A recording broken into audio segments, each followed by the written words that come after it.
Welcome to the Dragon's Library, your source for games, movies, shows, and more.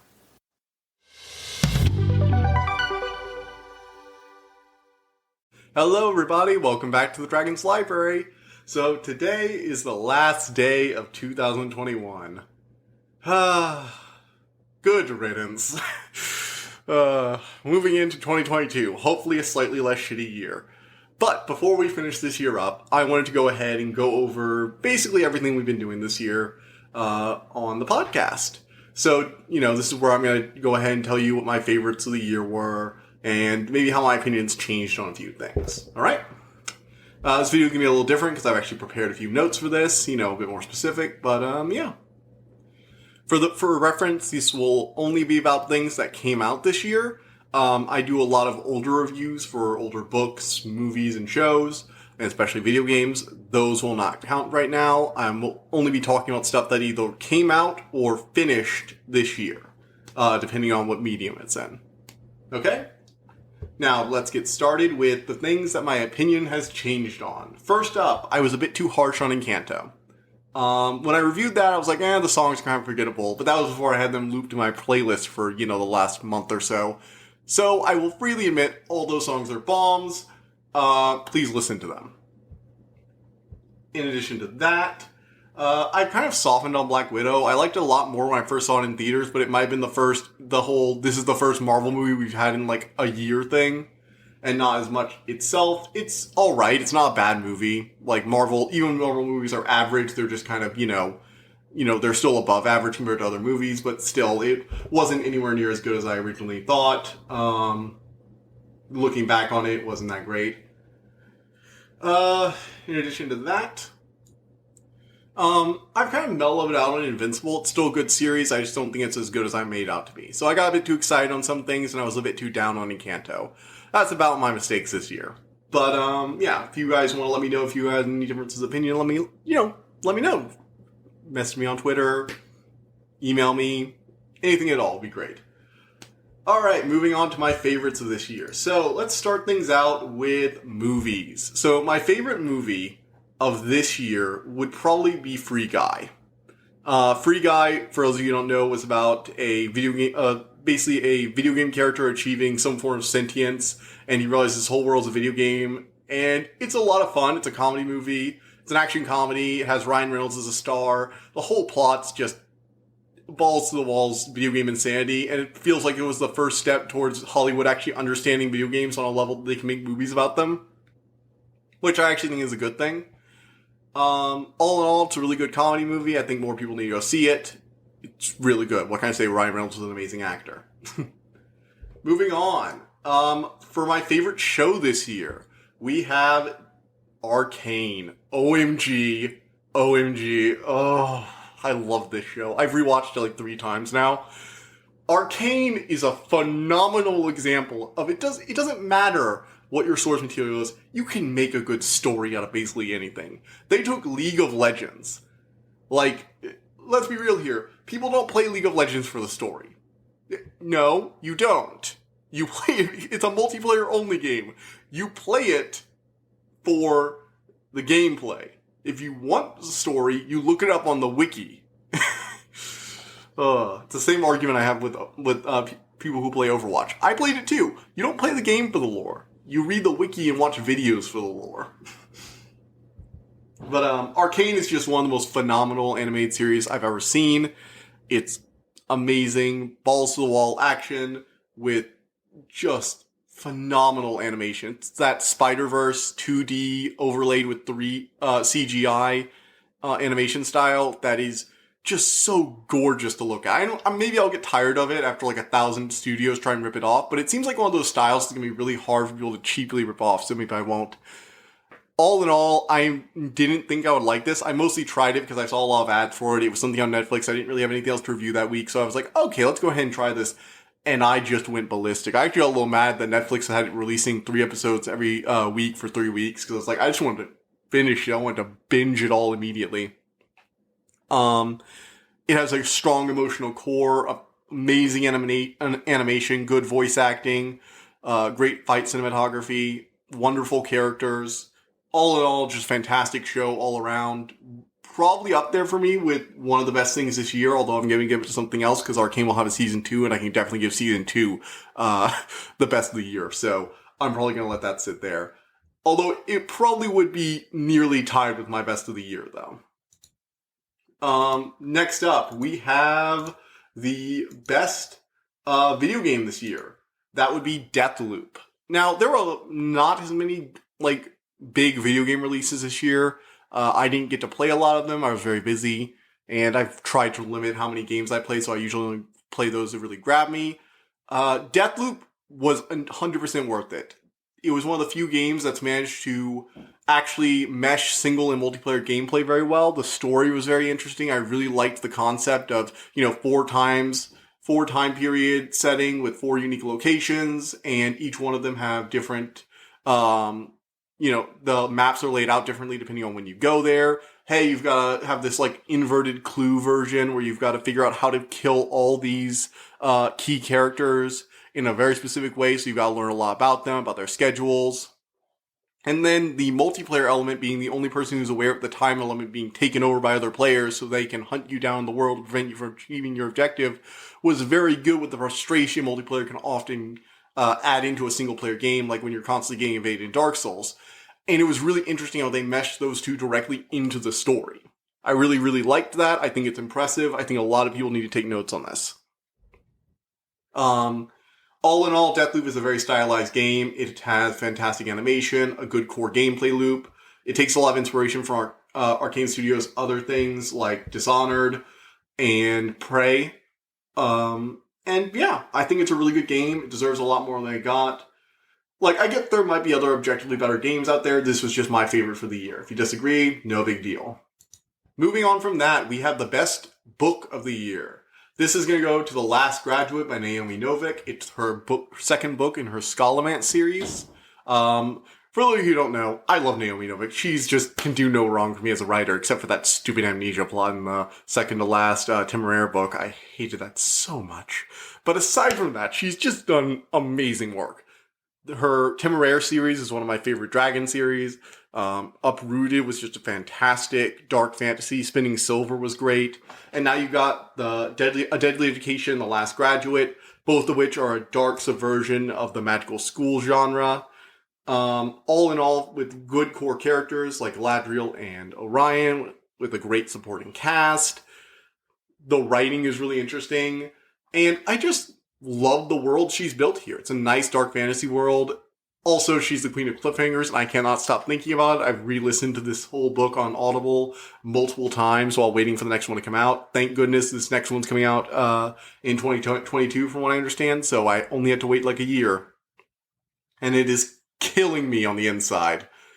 Well, thanks, Naomi Novik, for giving me a great ride. Curse you for giving me a cliffhanger again. Every frickin' time. Yeah. Now, I've also got a special one this year. It's another award of sorts. And it's for Best Adaptation. And I'm going to give this to Dune.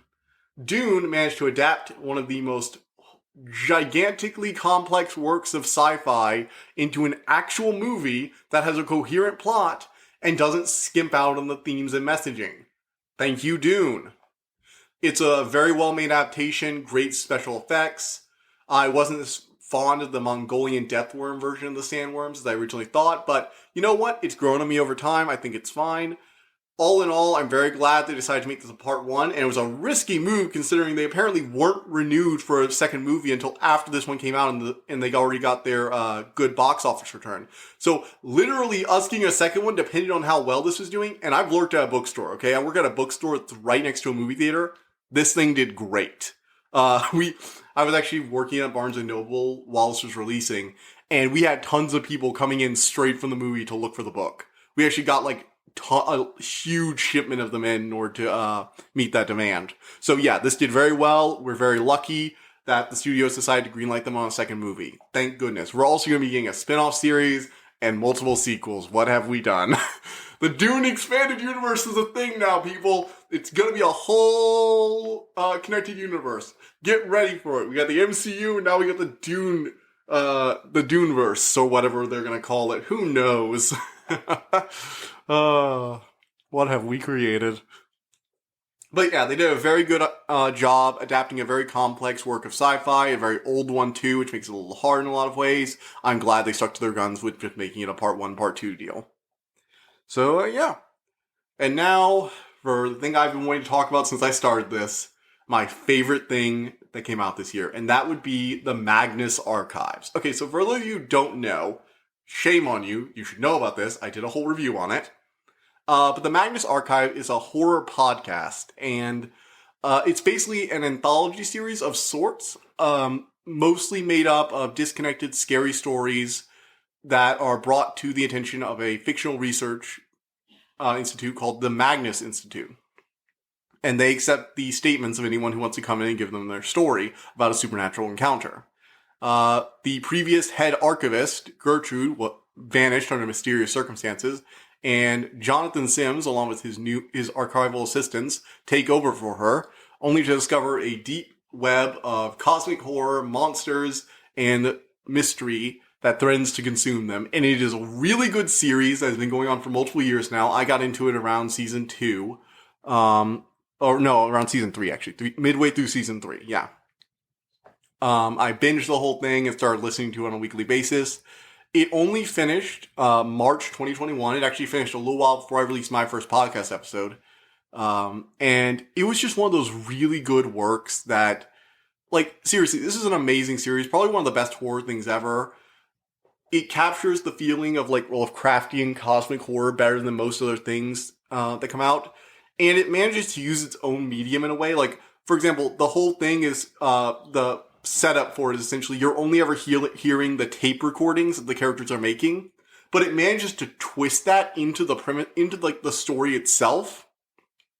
With tape players and eventually just appearing at random due to spoilerish things I'm not going to get into here. And it essentially makes the gimmick of its conceit, the idea that you can only hear select audio pieces, oftentimes only when the characters choose to record them, into an actual strength instead of a weakness.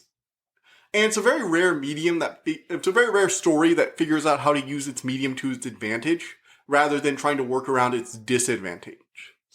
Like, for example, Lovecraftian horror has never really worked well in video formats, because it's all about the horror of that which you cannot understand, and video is all about capturing something in a, visual format which you can process and understand.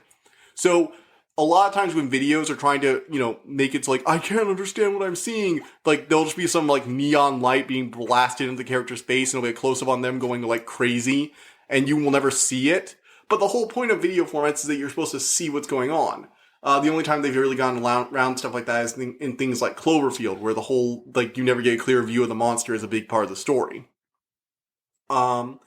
And I feel like the Magnus Archive manages to capture Lovecraftian horror because you can only ever hear things. You can't see it. Your mind is left to imagine the horrifying things people are describing or you're hearing on the recordings.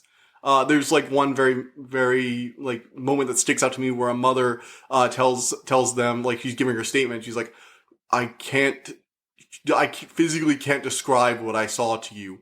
The only way I can say it, and I can only think about it so long before it starts hurting me to think about this, is that the sky ate him. Now, whatever you're imagining from that statement, that's not what happened. It's just the best way I can describe it. I'm like, oh, that's really good.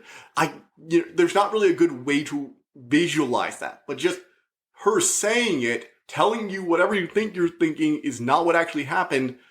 It puts you in the mind of, yeah, I'm only seeing these things at a distance. We can't ever really understand what the monsters and horror elements of this show are actually doing. And the things they describe are just the kind of things you wouldn't be able to do on anything other than a massive budget. And even then, it'd be pretty hard to visualize a lot of stuff. But I really like the way they did it. It turned out very, very well. It actually got me into listening to some other horror podcasts, but aside from one other called The White Vault, I haven't found anything that's really spoken to me. I tried a lot of the other horror podcasts and I'm just that's cute. Alright. Just nothing else. Even when I went looking for other things, nothing else is giving me that same sense of creeping dread in the back of my mind or the really good characters and storytelling the Magnus Archives done. It's easily the best podcast, narrative-based podcast I've ever listened to. And if you haven't listened to it yet, you should absolutely go and listen to it. They have 200 episodes, each about like 20 to 30 minutes. So there's a lot of content for you. But the best part is, most of the episodes are purely episodic. Like, very few of them are like continuation. There are one or two-part episodes, and there is an ongoing narrative, but you can listen to most of the podcast episodes on their own. It's just an interesting, spooky story. So you can listen to them like one when you're driving to work, one when you're driving back each day, and slowly start piecing together. And you get the whole characters thing of, wait, do I know that name? I think that name came up in a previous Dune. Maybe I should go back and listen to that one. And it puts you into that mindset. And I just really love it. Like, I've basically just been spending like a third of this this episode geeking out about this again. But seriously, if you haven't seen the Magnus Archives, go listen to them. It was easily the best thing that came out this year. And I think pretty much everyone should go check it out, unless you get scared easily, in which case, maybe not.